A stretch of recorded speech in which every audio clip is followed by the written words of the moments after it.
But the real power here lies with the girls and the young women, because they love it, and authentically so.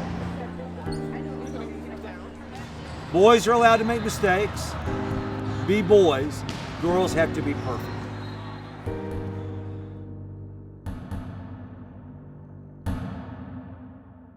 Journey, you should wake up and talk to me. You didn't sleep for 2.5 hours. 93,000 miles. And I think before we started coming down here so much, maybe we were at 69,000, maybe something like that.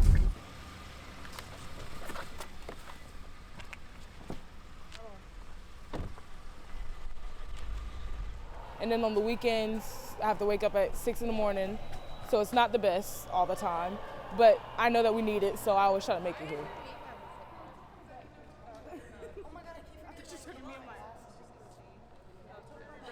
I am the Journey Robinson, 6 foot outside, 17 years old, commit to LSU. Let's go, on 17 G. NIT champs, 2P, well not for me, because I will only be on 7 for a year, but 2P for the rest of them. So I started when I was 11 years old in 6th grade, and my parents kind of like forced me into a sport because I didn't really want to play a sport when I was younger. It was sort of just, I wanted to see how my body grew, because I was like 5'5" in 6th grade, and I was taller than everybody else when they were 4'11". So it was sort of, my parents were like, well, you have to sort of be in a sport. You have to use your height. So that's what sort of drew me to volleyball. The older I got, the more I'm like, okay, Journey, this isn't just about you. This is about your other teammates. And I remember we talked with Journey, and going into 16s, we're like, are you coming? She's like, no, this year I'm just gonna stay because the drive is 2.5 hours. We're like, you live where? I started playing volleyball at the YMCA League, and probably when I was 9.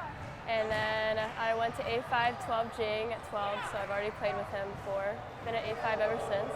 I'm going to college at Yale University. A libero basically is in the different colored jersey. They never move to front row. They're the only position that can do that, and they always stay back row. Them and the 6 rotation outside or 5-1 setter are the only positions that stay on the floor the entire time.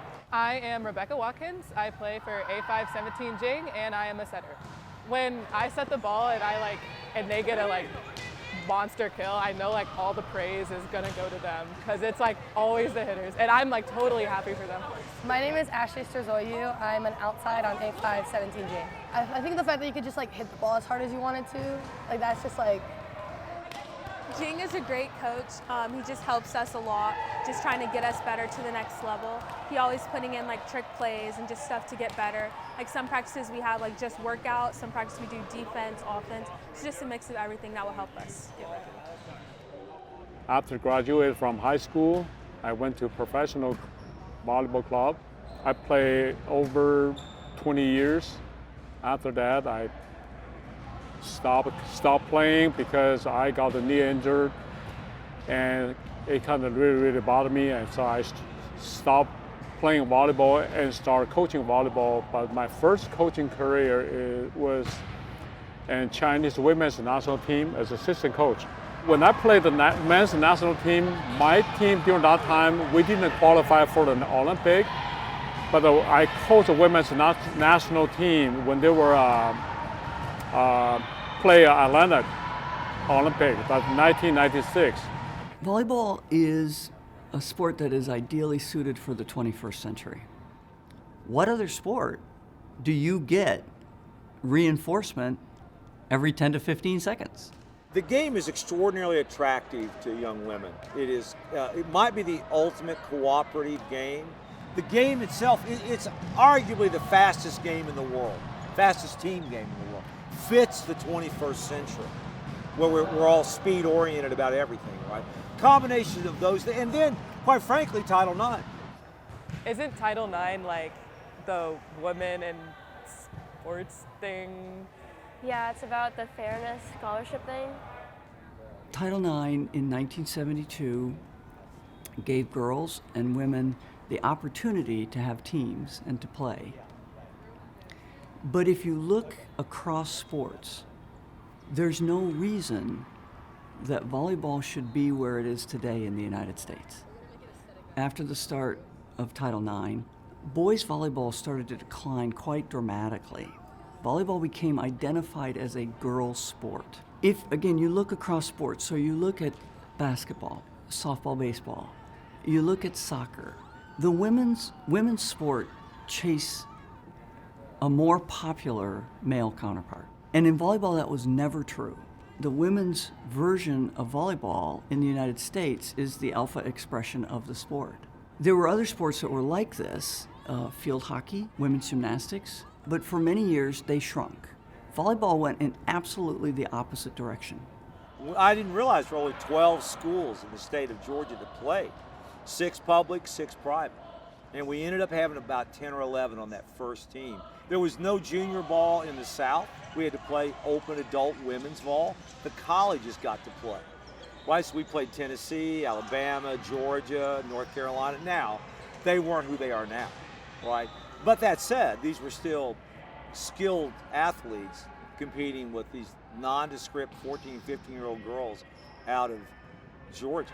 Well, now we have 1,000 people in this system. You know, we have 800 or 900 in this gym. We have a 70,000 square foot facility. That progression to get here is astonishing from my perspective. I look at it often and just shake my head and go, how? How is that possible? So the very last point of NIT, the ball was set and it was really tight, and Journey got the kill, but she landed on the padding, and her whole leg just completely went sideways. And so my leg sort of stiffened up. It's like in the video, it's kind of weird, but my leg stiffens up and it feels like my leg is just hyperextended, so it went straight. But in the video, my leg was just bent like this. So I fell to the ground, and I felt it all in my shin area instead of my ankle or my knee. And so when we went to the doctor, they said it was actually both. And if I didn't have on my ankle brace, I probably would have broken my ankle.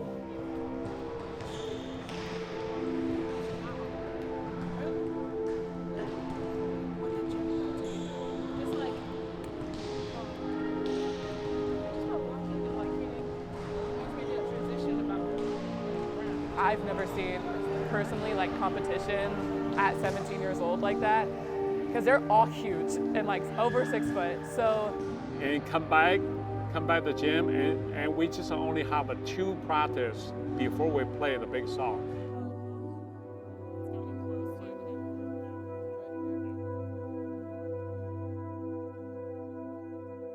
Volleyball is a miracle sport.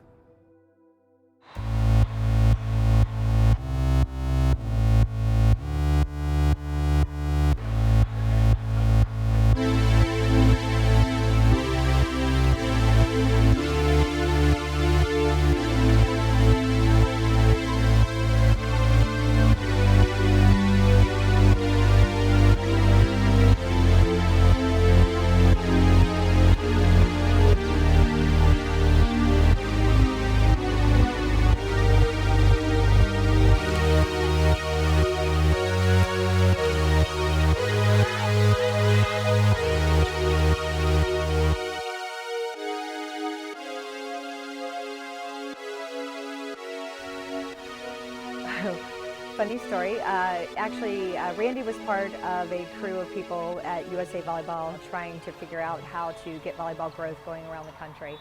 And they came up with this concept of national qualifiers to kind of encourage the most competitive teams to attend the national championships. At that time, we were running a club program. So we said, sure, we can run a tournament. So we did the first year, and I think we had maybe 40 teams in the tournament that first year in Tampa. Well, now when we come into Atlanta, currently we're using over 95 hotels. We have about 30,000 room nights in those hotels. It's about a $29 million impact on the city. So it's kind of hard not to see when we're in town. Right now there are about 15,000 athletes and around 40,000 spectators. It just has steadily grown because I believe last year, I'm sure COVID had something to do with it, and everyone was really anxious to start playing. We were on Easter, and it was by far the biggest tournament we've ever had. If you're walking through the venues, you will see multiple ex-professional athletes. We have a captive audience. I mean, we probably have over 400 college coaches here, walking from court to court, looking at exactly who they want to look at in terms of what their needs are for the upcoming seasons. When I walk into these convention centers, almost every time I walk in, I'm in awe. They're so good. I mean, the level of volleyball that young women are playing is something I didn't envision as fast as it is. So they're stronger, faster, you know, the development, I mean, there's this specialized strength and conditioning training. There's experienced volleyball coaches able to teach the game now at a higher level. What young girl doesn't want to be part of this?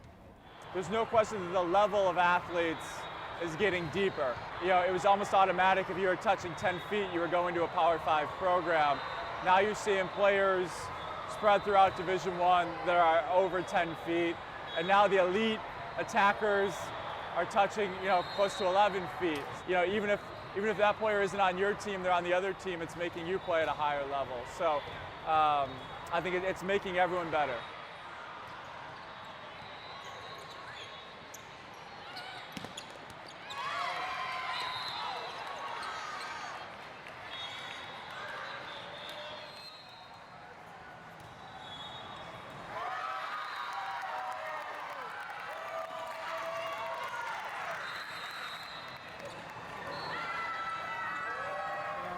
Very family. They're, you know, you can see all the families that travel along with this. A lot of these families are making their, you know, vacation times out of a weekend that they go away.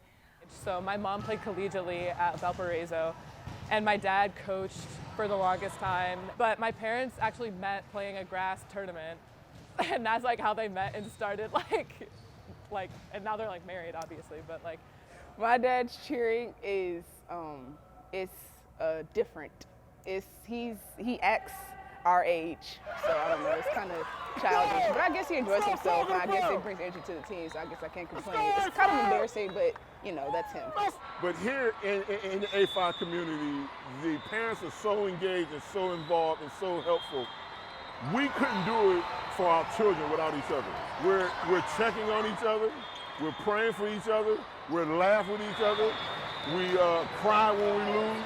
So, you know, that's a joy in itself. Trust. It teaches her to trust. Women, we feel like we're always one of those that have to end up trying to do something more to climb the corporate ladder or to do something like that. Volleyball teaches them to trust and power and like work together as women. In South Carolina, we felt like things would just be given to Journey, and we knew that that's not going to be realistic. So we knew by bringing her to A5 or just, you know, another club at a higher competitive level, that it would prepare her for the next level. So she would know that she has to fight to get a position, and she has to fight to keep that position. It's not just going to be given, you know, to you, that you're going to have to fight for everything that you want. And especially as a you know, a black child, as a black woman, you're going to have to fight, you know. It's not just about having a degree, which is awesome. That's going to prepare you. It's not just being good. We don't want you to be just another dumb jock. We want you to be a smart, educated black woman and be prepared for any and everything that comes your way. And A5 has definitely taken her to another level. Because we live so far and Journey has to get on the road, a lot of times she will do homework in the car on the way down there. When she gets home at 12, 1 o'clock in the morning, she'll sometimes study if she has a big test the next day. But I'm very, very proud to say that throughout all of this, the Journey grade point average has actually gone up. She has almost a 4.0 now. So that's what we're most proud about. To say I'm proud of my daughter is an understatement. Her level of strength, what she's willing to sacrifice, I can't ask for anything more.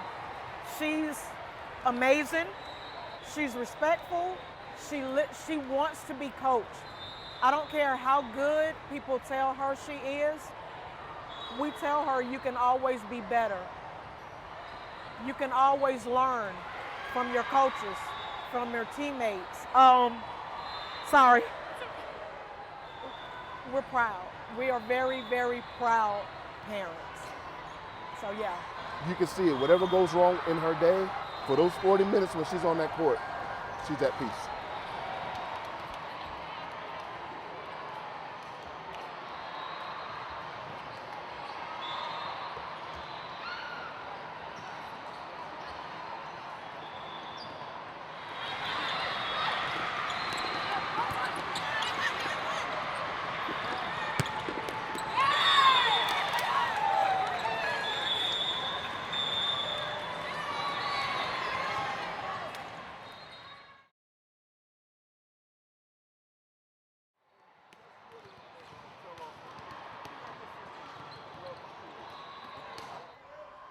Let them know the champs are here, the champs are here.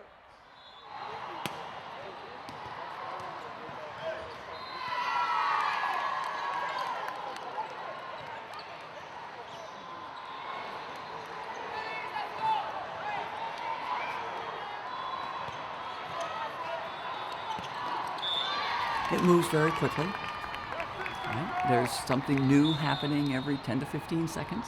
In that sense, it's entertaining because there's always action.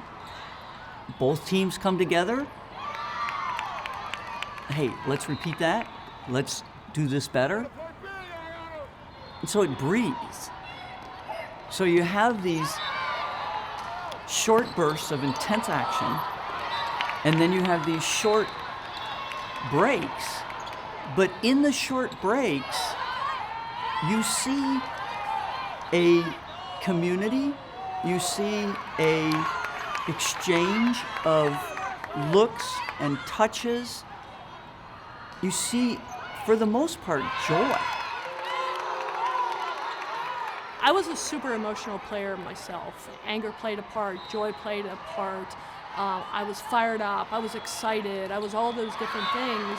But what I truly believe is when you step onto our team or onto our court, you know, and we encourage that emotion, but we know it has to be within the framework of the team. When I get mad on the court, I'm just like taking that, making me play better. Like if there's a bad call or like a girl on the other team like says something or like has like a smart remark, it's almost like you want to like prove them wrong. Did I see what I just seen? Did I see what I just seen? Come on, Ashley.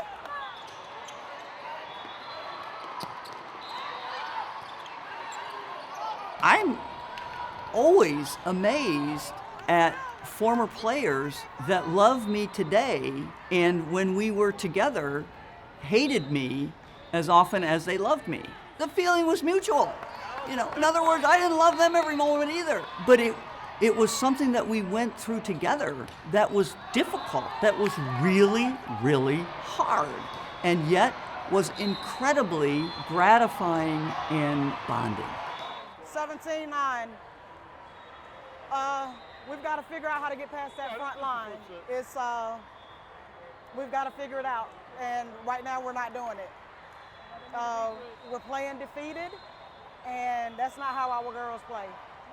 So we got to clean it up.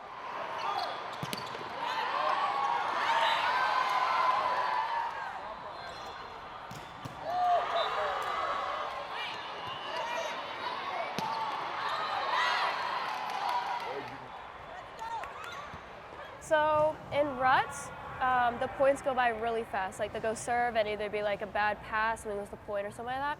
So basically what we do is we slow the game down, and with us, Jing will tell us to tie our shoe, or we just stay in a huddle and we'll talk. We just need 1 point to get out of it because I feel like we're a team who does really good in service. And so once we get back on the serve and start getting momentum again, we can start pushing it and getting more points.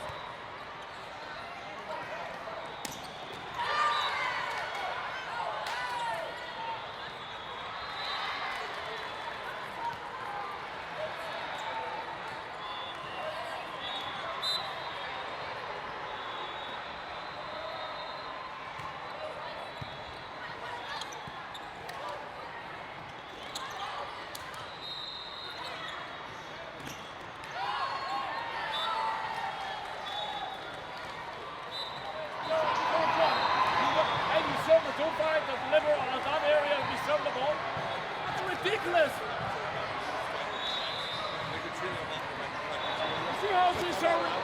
Server to goal line.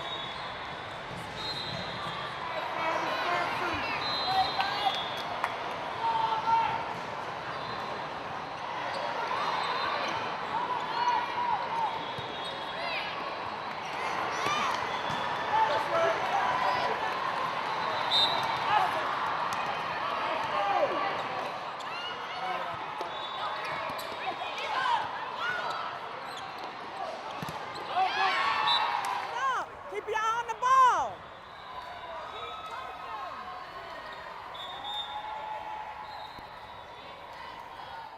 And so during that game, they just like sort of took over, and we didn't have a chance to sort of rekindle like what we've been working on this whole season. So I think like that was the problem, just them taking over the game, and we just didn't know how to fix it. They were just bigger than us in terms of like hitting and blocking, and I feel like that kind of overpowered us in terms of they could just basically have a free-for-all during the court, but it was okay. We still were pretty competitive in the set, and we'll probably get them next time because, I mean, yeah. My team keeps saying we didn't play our best, but I honestly thought we gave a pretty good fight against them. Like, yeah, like we were kind of like outnumbered, and we knew that, like with height and like skill-wise and everything like that, but during the Big South final, we were really upset at each other because we were like, why can't you dig that ball? Like, why can't you block them? But then like when you look back at the film, it's like, Journey, they're all like 6 foot and above. We are like average is 6 foot, so.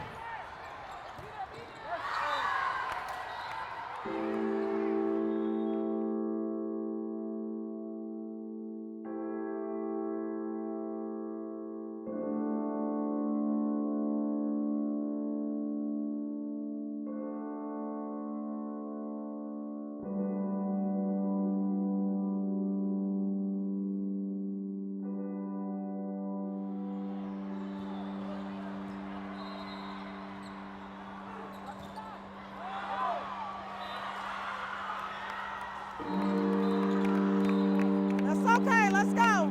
Let's go. You did well, baby.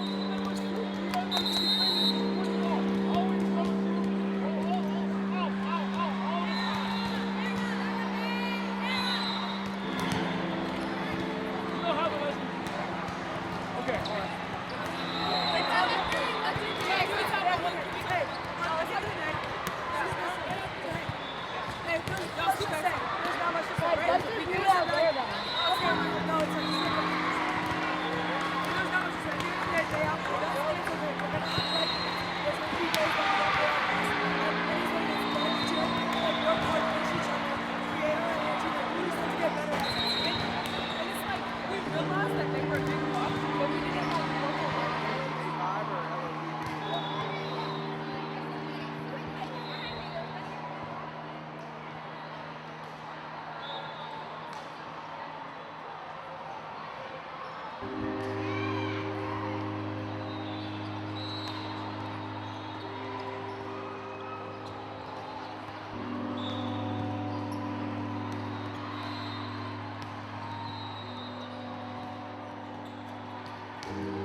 I would say that greatness is hard,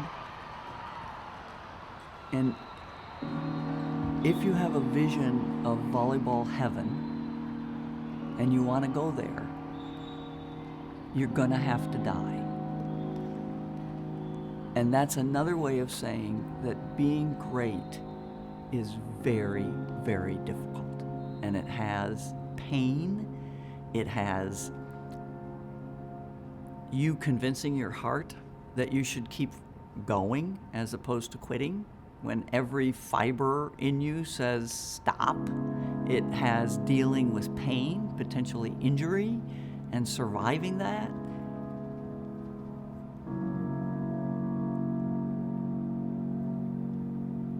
But that will be anything that you accomplish in life that's really significant.